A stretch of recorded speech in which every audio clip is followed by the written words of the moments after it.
It's difficult for us to imagine the profoundly innovative nature of this method, which relied heavily on reason.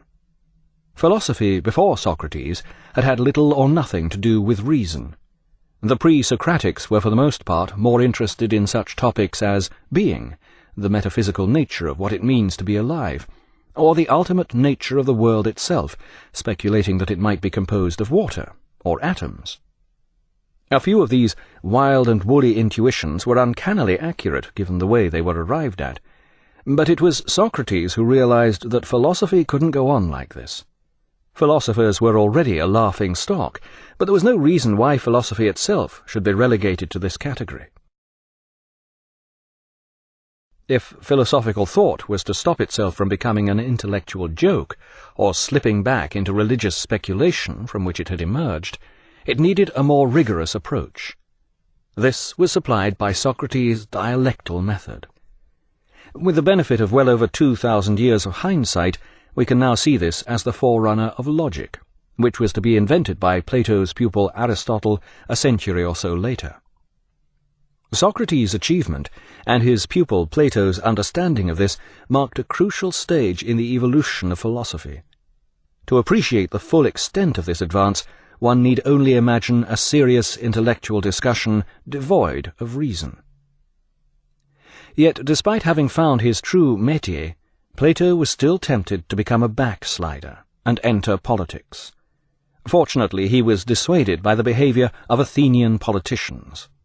When the 30 tyrants took over after the Peloponnesian War, 2 of their leaders, Critias and Charmides, were close relatives. The reign of terror that followed might have inspired a young Stalin or Machiavelli, but it didn't impress Plato. After the Democrats took over, Plato's beloved teacher was tried on trumped-up charges of impiety and corrupting youth, and sentenced to death. In Plato's eyes, democracy was now tarred with the same brush as tyranny.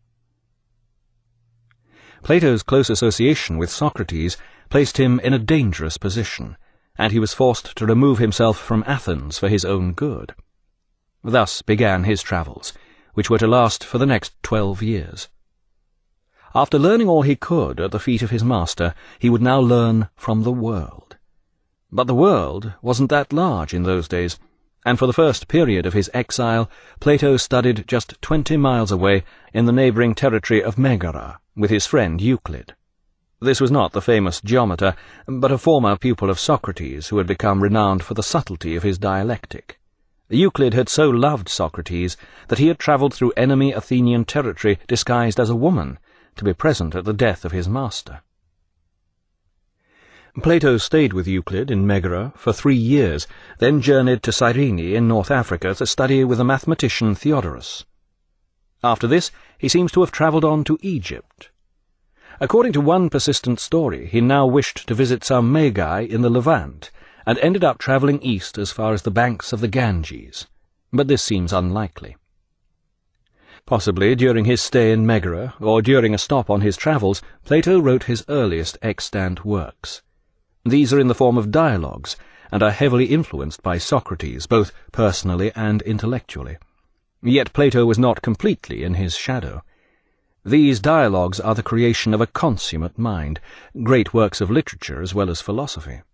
In many of them, Socrates makes an appearance as a leading character and puts forward his ideas. He comes across as infuriating, brilliant, but ultimately endearing, a complex blend of the buffoon and the saint. No less than 3 of Plato's early dialogues, the Apology, Crito, and Euthyphron, as well as the later Phaedo, are devoted to the trial, prison days, and ultimate death of Socrates. These events had a profound effect on Plato, and his description of them ranks alongside Hamlet and Dante's Inferno in Western literature. The Apology describes Socrates' trial and the 70-year-old philosopher's defence of himself before the people of Athens. As a legal or even a convincing defence, this is flimsy to say the least.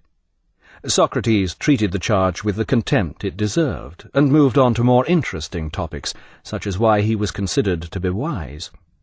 He maintained that he was merely living up to the role proclaimed for him by the Delphic oracle, which had described him as the wisest man on earth. At first he had been suspicious of this pronouncement, as he knew nothing, a typical Socratic claim. So he had begun questioning others reputed to be wise, and discovered that, in truth, they knew nothing too. This is a classic example of the dialectic method, philosophy being used to reduce contemporary thinking to ruins. It bears a curious resemblance to Wittgenstein's linguistic analysis in modern-day philosophy. Indeed, what Socrates taught was not so much a philosophy as philosophic method, clear thinking. This he saw as not only a means to arriving at the truth, but also a way to good behaviour. He would certainly have concurred with Wittgenstein's 20th century claim, philosophy is not a theory, but an activity. Such an attitude leaves an essential vacuum at the heart of philosophic thinking. After Socrates, this was to be filled by Plato. After more than a decade of travelling, Plato arrived in Sicily, where he visited the crater of Mount Etna.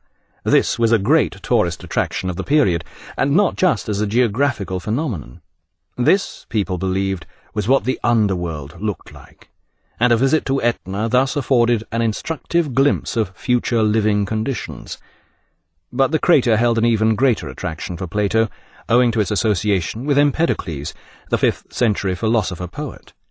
Empedocles had been gifted with such prodigious intellectual powers that he had eventually become convinced he was a god, and had plunged into the boiling lava of Etna to prove it. More important, here Plato also made contact with the followers of Pythagoras, who flourished throughout the Greek colonies of Sicily and southern Italy.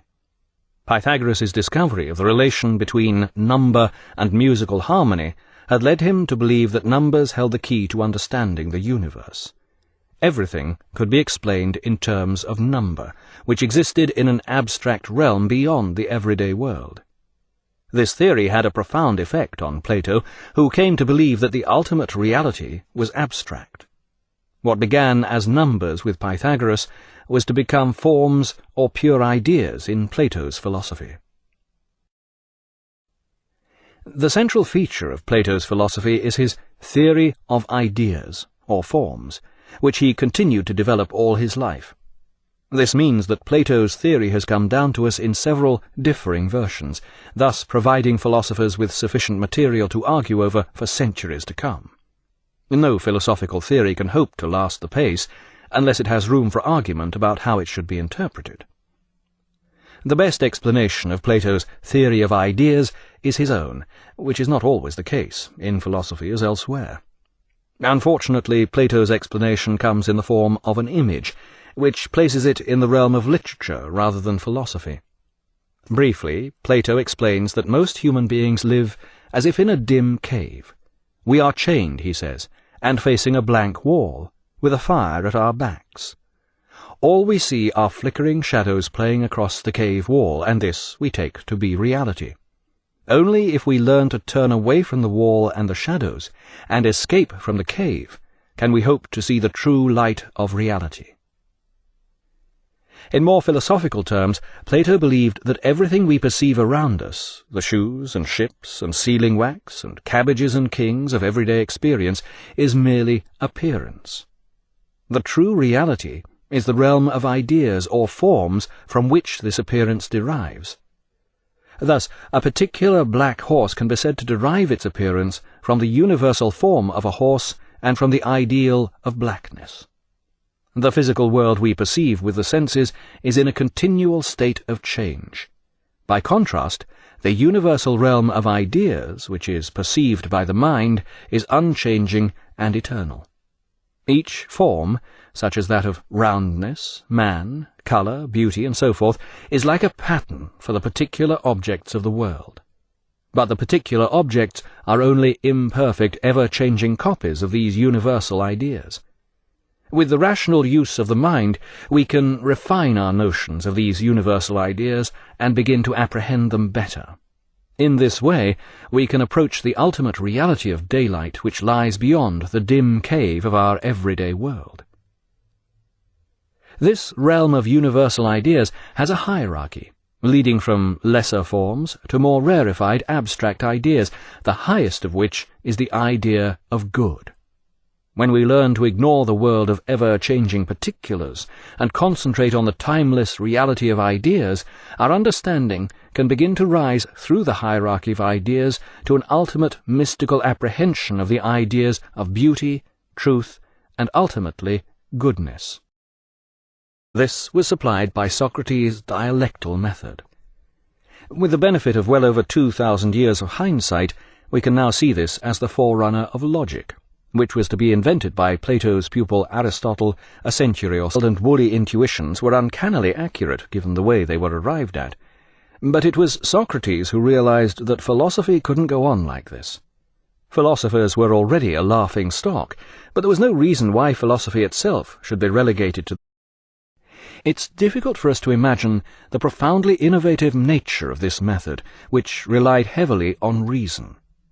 Philosophy before Socrates had had little or nothing to do with reason. The pre-Socratics were for the most part more interested in such topics as being, the metaphysical nature of what it means to be alive, or the ultimate nature of the world itself, speculating that it might be composed of water or atoms. A few of these wild this category. If philosophical thought was to stop itself from becoming an intellectual joke, or slipping back into religious speculation from which it had emerged, it needed a more rigorous approach.